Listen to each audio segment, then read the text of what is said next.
Welcome to Enterprising People. I'm Kimberly Bailey-Tureaud. So happy that you joined us on Enterprising People, the podcast. And I'm so excited. We're coming from fabulous Las Vegas, and this is my hometown. And Enterprising People is the show for you if you're trying to be enterprising. That's either through business, lifestyle, or just the workplace. So we have a wonderful author on with us right now, and I'm so excited. Mr. Robert Bordone. And let me just read to you a little bit about him. He is the senior fellow at Harvard Law School, founder and former director of Harvard Negotiations and Mediation Clinical Program, former Thaddeus R. Bill Clinical Professor at Law at Harvard Law School, and founder of the Cambridge Negotiation Institute. He is the co-author of Designing Systems and Processes for Managing Disputes and co-editor of the Handbook for Dispute Resolution. So,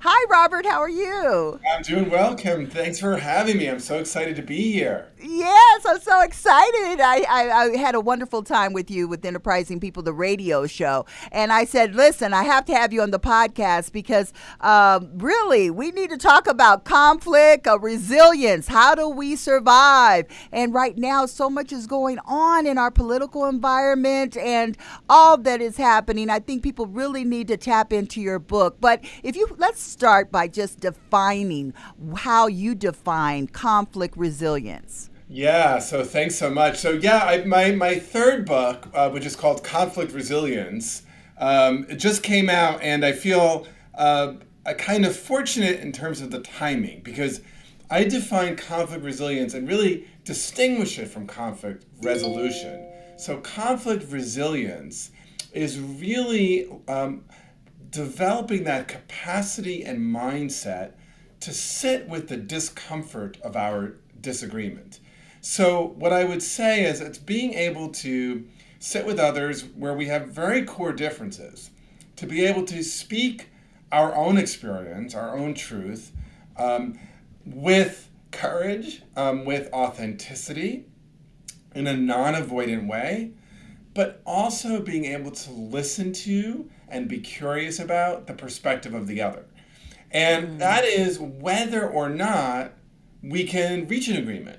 And one of the things that, one of our really biggest messages in this book is that we cannot get to conflict resolution, we can't get to negotiation or problem solving or mediation if we don't have the capacity to be resilient around our differences. Because it's like if you know how to make a French meal and you have the great recipe, but you can't stand the heat of the kitchen, well, then you're never gonna get a French meal, right? Yeah, right. And so it's the same here. Yeah. And that resiliency is what people need to really embrace, because so often people say, well, I think I'm resilient, until there's a real situation where you have to show it. You have to show up and be resilient. And what are some of those attributes to help people hone in on those characteristics of resiliency? Yeah, so I think the first piece, and a big part of this book, so my co-author is a brain scientist. Yes. And one of the really important pieces here, I think, is doing some of the preparation work to really retrain our brains. One of the things I learned in writing this book by working with a brain scientist is that our brains were evolved over thousands of years.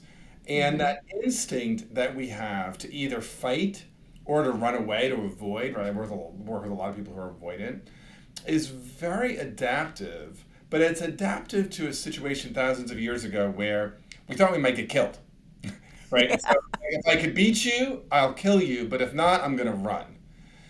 But in fact, most of our kind of real life conflicts with family, with our bosses, with maybe others in our community where we see things differently, or even in our country, death is not going to happen immediately. And so the instinct to fight or to flee isn't helpful.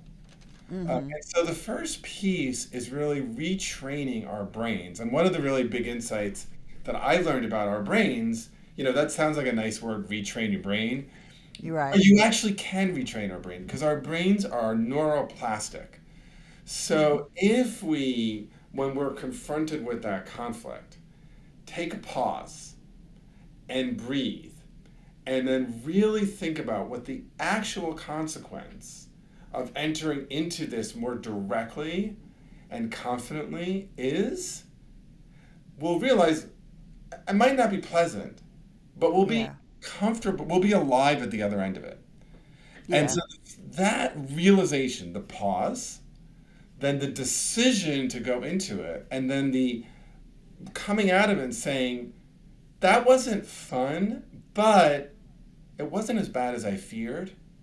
The more we do that, the more our brains actually get retrained to enter conflict in a more authentic way. Because instead of the automatic response being fight, the automatic response is pause, be purposeful, go into it. Oh, and that wasn't so bad. And in fact, they're not a monster. Or in fact, Right. we can agree on A, B, and C. So I Yeah. think that's the really most important work. And it's hard to do because most of the people I work with say, oh, I hate conflict, Yeah. right? Or it's so Right. terrible. And so there's a reframing that we have to do Mhm. around conflict, that we Right. see conflict as a way to connect with other people. Yeah. Yeah. Instead of running away. Because, Yeah. and I was just talking about this, I think just life in general is conflicting. You're going to have, because anytime you enter a new situation, then you have to adapt. And some people might feel even interacting with people from somewhere else, another country, or interacting with someone that has a different upbringing than you had, or in a different financial bracket than you have. Then they might talk differently than what you talk. When people are talking and enter into conflict, do you find that people are just trying to get to their end goal in the conversation, and that kind of, and where's the empathy? Where's the, oh, let me listen to what you have to say? But they want to get to their end goal, and if you disrupt that flow in that conversation, then okay, there's a disruption. So we see conflict. Is that how you would kind of characterize it? I mean, I think that's true. I came to this conflict resilience work from starting as a law professor who taught negotiation, right? And in Right. negotiation, we're doing exactly what you're saying. We're trying to persuade. Right. One of the things all of the research has shown is that the best way to persuade is to actually be empathic, to put yourself in the shoes of the other person, because only when we are able to do that can we actually understand what is persuasive to them. Mm. And what's persuasive to me might not be persuasive to the other person. Yeah. So barreling through by telling them what I think they should think is important or persuasive hardly ever works, right? It might work to wear the other side down, Yes. but it hardly ever works to build the relationship. It hardly Mm. ever works to build real understanding. It hardly ever works to build trust. And Mm-hmm. so, one of the things that I think we have to really correct is this societal idea that the way to be good in negotiation is to use your power and to bully. Mm. Um, Yeah. And I think we're seeing that right now. So we have to touch on that a little bit. We're seeing our president with Elon Musk going at it. There is definitely conflict in the White House, White House down, so to speak. yeah.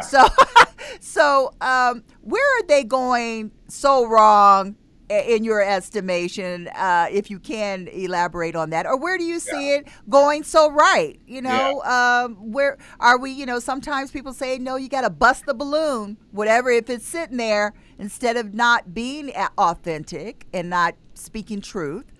Maybe you do have to have some kind of discussion, but I don't know to the point of pulling federal funding or doing or threats. I don't know if that works. I don't know if that really works. But people use it. Shark Tank. I mean, it's in business every day. So what are those truths? Can you Yeah, say? yeah, gosh, where do you begin? I mean, let me just say, like, and this is not in any way intended to be political, but from Okay. a negotiation analytic perspective, Yes. Donald Trump has to be one of the worst negotiators you could imagine. Now, I can elaborate Okay. on that very bold claim. Uh, Okay. so first of all, right, if we see the way he acts with Musk, if we see the way he acted with Zelensky, Mm. it is the opposite of what conflict resilience means. Because Yes. conflict resilience means being able to sit with the discomfort of the disagreement, to Yes. hold your own for sure, but also to engage in a constructive way. So blowing up and having a temper tantrum is the opposite of conflict resilience. It's the opposite Okay. of being a good negotiator. How do we know this, Mm. right? Well, the mark of a great negotiator is somebody who gets a lot done when they have very little power. Mm-hmm. Somebody who has a huge amount of leverage and then gets wins, that's not necessarily a great negotiator. That's someone who's just No. throwing their weight around. Yes. And when you're throwing your weight around and getting wins in the short term, but in the process, ruining relationships, having all kinds of long-term costs, reducing trust, that is a loss. And it's a loss for an individual, but it's Mm-hmm. particularly a loss when you are negotiating on behalf of a nation. Mm. Because we may be able to, and I'm sure the current president will chalk up some things that will look like quote unquote wins. And they Yes. will be short term wins. But the cost in terms of the actual short and long term interests of the United States will be manifold and, in fact, so bad that we might not be able to recover. And Wow. so, to me, this approach to negotiation is it's really like third graders on a playground where if Yeah. you were the parent, right, you would take your child and sit them down and say, that's not how you act. That's not That's how not what you I'm act. supposed to be an adult person. Right. And it's And not a I good, yeah. yeah, go ahead. Yeah, yeah, no, I got you. I was just thinking that I love the title of the book, Conflict Resilience, because resilience means you. It means what you are going to do. It's not, say, conflict resolution that has to do external, but resilience has to do with you. So, how are you going to empower yourself in the workplace, interpersonal relationships, family gatherings, those kind of things?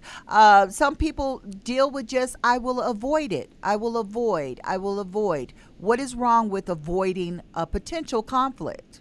Yeah, so this is a very common way that people deal with conflict. And Mm-hmm. the problem with that is severalfold, right? So, first of all, every time we avoid, there's a side of ourselves, at least for most of us, Yeah. that feels disappointed with ourselves or Mm-hmm. feels like actually this is important or actually I was right here or actually I do have a legitimate side of it. So when we avoid with the other person, all we're really doing is continuing to bring that internal turmoil and conflict with us to the pillow. Yeah. So we haven't solved anything. We've let someone down. It's just this we let ourselves down. The Mm-hmm. second thing I would just say is that I often hear people say, well, because I really care about the relationship, I don't want to get into this with, my aunt, my in-laws, Mm-hmm. whatever, my sister. Yeah. And I really respect this instinct to preserve a relationship. But Mm-hmm. every time we avoid everything to the point where the only thing we're talking about at Thanksgiving is how good the apple pie is, what we're really doing is a slow kill on the relationship.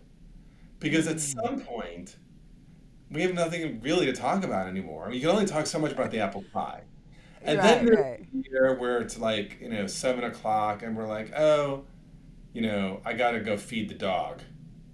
Bye bye. Mm-hmm. And then the Yeah. next year, it's like, well, you know, Sally has a soccer game, so we're not coming.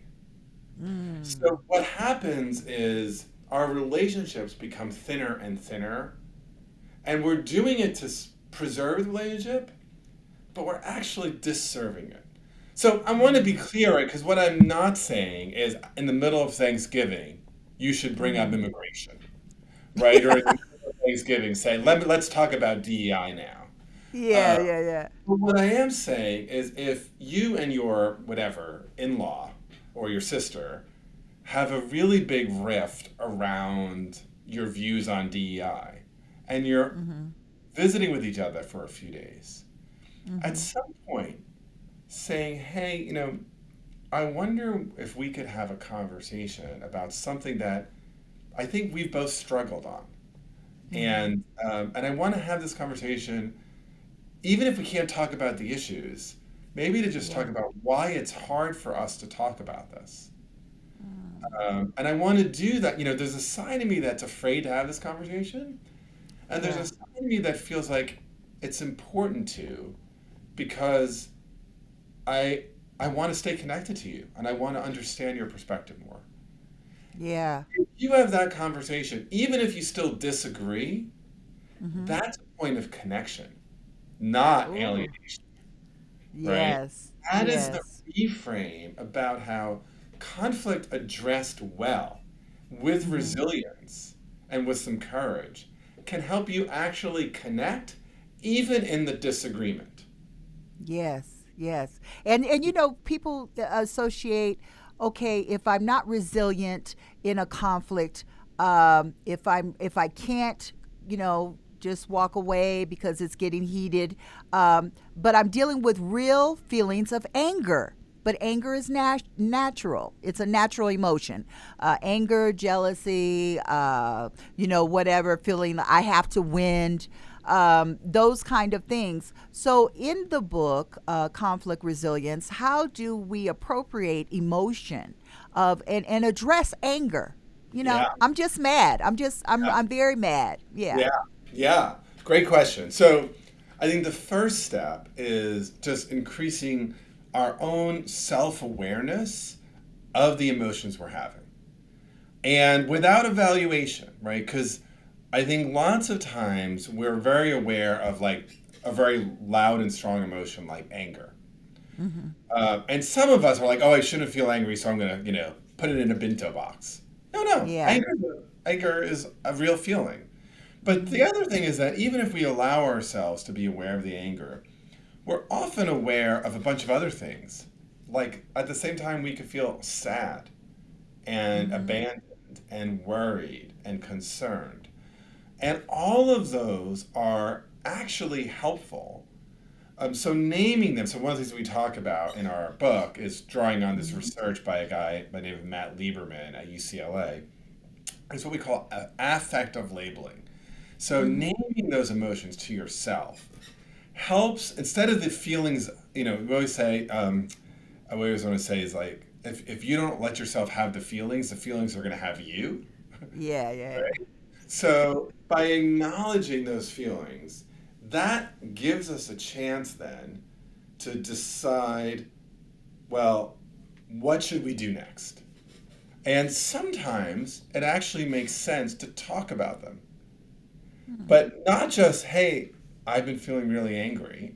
If that's all you're Mm-hmm. feeling, that's fine. But it's almost always the case that, I'm feeling some anger. I'm also feeling sad, Mm-hmm. worried, lost, um, concerned, and just confused. When Yeah. you Yeah. say it that way, which is actually more authentic typically, it's easier for the other person to hear it. And Mm-hmm. often it provides, surprisingly, a point of connection because Hmm. often they're feeling angry, lost, confused, hurt, Yeah. And right? is the connection the win? Because if we talk about conflict, how do we know that how we're dealing with it in the moment, in the present, in Yeah. real time? How do we know we're winning as far as our own resiliency and winning with the connection with the person that we don't want to lose? Yeah. So I think, I want to say yes to you, the question, which is that um, the connection at the very least, right? I mean, this is when there's nothing we can agree on. I actually think a Yeah. lot of the time, if we actually have the conversation, we find out that there's more we can agree on than we think. But for the Mm-hmm. purposes of our example, let's pretend there's nothing we can agree on. Mm-hmm. Even that point of connection is valuable because what we see happening right now, I think, not just in our society and our politics, but I know for certain from the work that I do, in our families, in our Yeah. schools, is we see disconnection, we see dehumanization, we Mm-hmm. see demonization. And Mm-hmm. once you have those things in play, now we have a very thin story of the other. It's a Mm-hmm. cartoon character. And when you have a cartoon character, we know what happens with cartoons, right? How many times does Wile E. Coyote get to be blown up? How many Yeah. times, right, can we trap Elmer Fudd and have Mm-hmm. him go over, over a cliff? Yes, yes. Because they're cartoon characters. But Yes. we're more complex than cartoon characters, right? We're Mm-hmm. people. And so I would say the connection piece is not something that should be dismissed. Mm-hmm. And also, though, I do think that most of the time, those kinds of conversations, we might not totally agree on immigration, but we Yeah. might find that there's one or two things that I kind of put you in a box about that I was wrong about, Mm-hmm. or that you have a story that even if it doesn't shift my view about the issue, makes me a Mm-hmm. little bit more empathic as to why you see it that way. Mm-hmm. Um, and I think always, but particularly in this moment, we really need this because we are right now, I would Mm-hmm. argue, spinning out of control in Mm-hmm. ways that will, if we don't get control of this, will result in ultimately increased violence. Uh, Yes, yes. Mhm. And I know that this whole DEI issue and just a lot of the immigration and all these things that are come up, it just has a lot to do with me and what I see, my perspective is differences. It is that it really, when we look at conflict, is it based in differences that we just can't seem to embrace? Usually they're, growing up, love thy neighbor, listen to thy neighbor, love your neighbor, your sister, your brother, humanity, all of these wonderful things. Yeah, But these kind of borders, so to speak, are not up anymore. It's all like, I'm just gonna let you know that you're different, and I don't like you, and I don't want to talk to you. This situation is different. I don't like that situation, so I don't like it. So leave it alone. So all of that, we're not having any kind of resiliency for different. We're just choosing division. yeah, And that's why your book is just so needed right now thank because you're telling people that this is so very important to just our humanity, for us, our children. What will our children know, or what yeah. will they lean upon if they don't lean upon people who love people? What's your take on that? Yeah, Yeah, I mean, I agree with you. I mean, I think here's the thing, right? Like, I think about my book. I think many people are gonna, who might buy the book, are gonna yeah. buy it because they have somebody in mind, which is good, Mm-hmm. right? Here's the hardest part about the book. It's hard work. The Mm-hmm. first four chapters of the book are all about the work you have to do on yourself. Mm-hmm. Mm-hmm. And I think that, part of what has shifted is, listen, social media brings all sorts of cool things, including this podcast, Mm-hmm. and all the ways it's going to be out in the world, right? Um, Yes. but there are certain things about social media that have been very destructive. And Mm-hmm. one of them is that it allows us to curate these kind of fake communities of comfort and convenience. Mm. 40 years ago, if we were more geographically bounded, I had to Mm-hmm. figure out how to work with you. Now, Yeah. I just have all these fake little communities.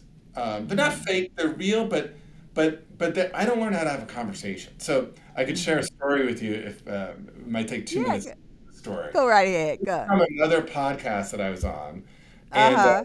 one of the two co-hosts said, we were talking about conflict, and she was Mm-hmm. talking about how in her first year in college, which was about probably 25 years ago, she was in a Mm-hmm. leadership group.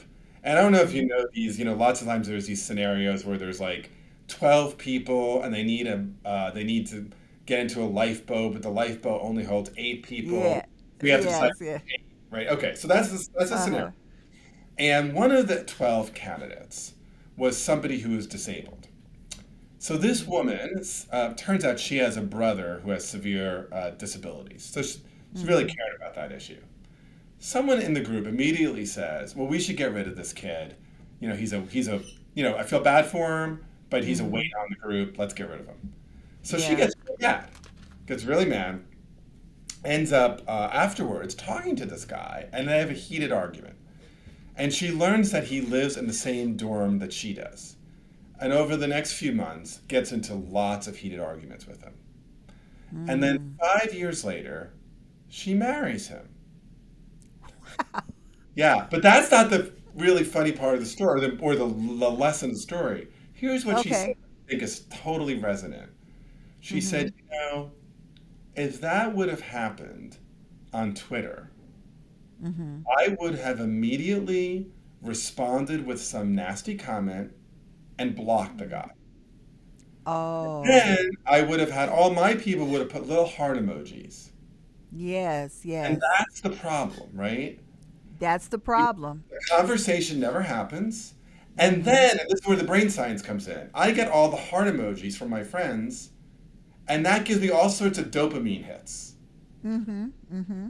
But in the process, that possibility for connection across that line of difference, the Yeah. conversation itself is gone. And Oh I think wow. we have lost this Mm-hmm. ability to say, Kimberly, I don't know where you're coming from there, but let's talk about Yeah. it. Instead of Yeah. saying, Kimberly, blocked.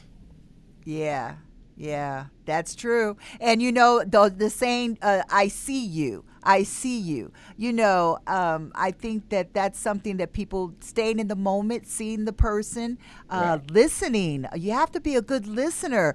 Do Yeah. you talk about listening in the book? In Oh, conflict resilience? Yes. a lot, a lot, a lot. We have a whole chapter on it. And, Okay. listening is something that I think most people are in favor of, right? Or at least they Yeah. say. Yeah. But it's also Yeah. one of these things that it's really hard to do well Mhm. because there's behaviors and then there's mindset. And I think, we Mhm. give the behaviors in the book, but we focus a lot more on, again, it's the internal work. How do I do the hard work of Mhm. cultivating curiosity for some viewpoint or person that makes me angry and that I think Mhm. is, unfair or maybe is even saying things that would hurt my well-being or safety. Mhm. That's hard work, Yeah. right? Yeah. It's Definite. it's not the head nodding or listening around some slight disagreement.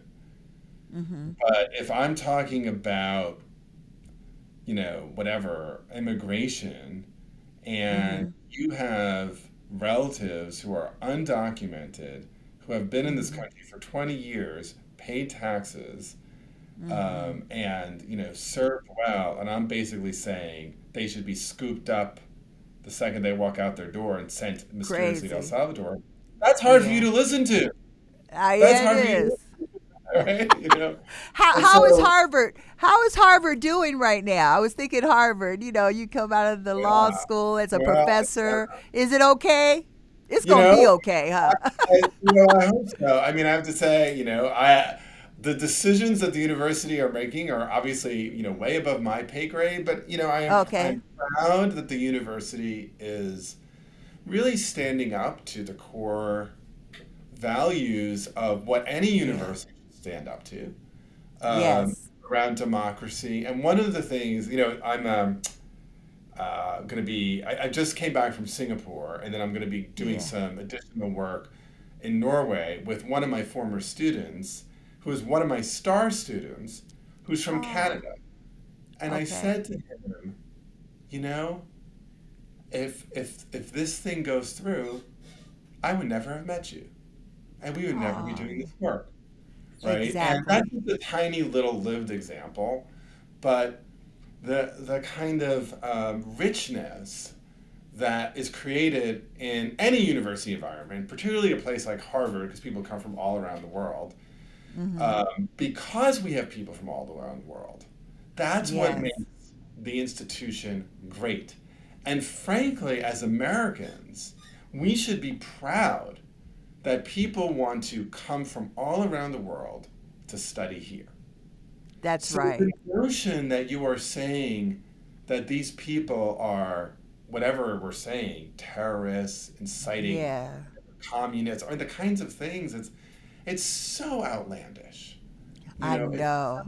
It's so unhinged. And so we really need, it's going to be a challenge, right? This is the President of the United States using every means available to bully what is, yes, it's a wealthy school, but it's just a school. It's not the United States. It's not the most powerful country. And yes, we have a big endowment, but actually a lot of that money is restricted funds. You can't just spend it. And so what's sad is that he's in the process of destroying one of the great things about our country, because it's not just Harvard, right? It's affecting all of our institutions. And people, I was in Singapore, and people were like, you know what? We'll find a good university in Qatar. We'll go to Cambridge in the UK. Like, not because we don't want to come, but what parent wants to send their kid to a place where the kid could literally be scooped up while walking on the street and sent to a detention center in Louisiana? Crazy. I know it's crazy. And again, conflict resilience. It's those people that are like-minded. We're thinking Americans. We know that there's a problem. We're in conflict with what's happening. So we have to find our resiliency and keep living and keep positive and hopefully we'll see a change. But we have to be that change, I think. Robert, thank you so much. This is such a great conversation. I could talk to you all day. I love talking to you. Really nice of you to have me on. So thank you so much. Yes. Again, the book is Conflict Resilience, Negotiating Disagreement Without Giving Up or Giving In. Thank you, Robert. Oh, Robert, how do we get the book? Yeah, you can get the book at Amazon, at Barnes & Noble, or you can go to the website conflictresilience.book.com, and all the places you could buy it are there, or you can go to my own website, bobbordone.com. Okay, Bob, thank you so very much for being on Enterprising People. Okay, we want to thank you, too, for listening to this very important podcast, Enterprising People. I hope you feel enterprising. We want to thank the Silver State Smiles Club, silverstateclub.com, for all your dental needs. Give them a shout out. Go and see them. It's affordable and comprehensive. Again, we want to thank you and you, too, for being Enterprising People.